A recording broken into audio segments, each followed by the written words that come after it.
So, annual net benefit. So, yung annual net benefit, kaya nga net benefit kasi deducted na yung expenses. So, ito yung financial gain o yung kinikita dahil gumagamit ka ng robotic system. So, ang formula nun, annual savings plus revenue minus operating cost.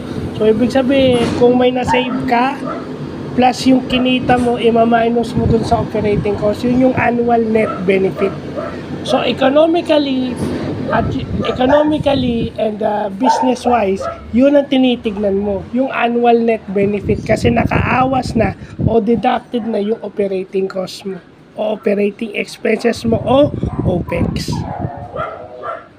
So, na-vlog na natin yung OPEX ratio, di ba? Anong part ng revenue mo yung napupunta sa pag-ooperate? So, yun lang po.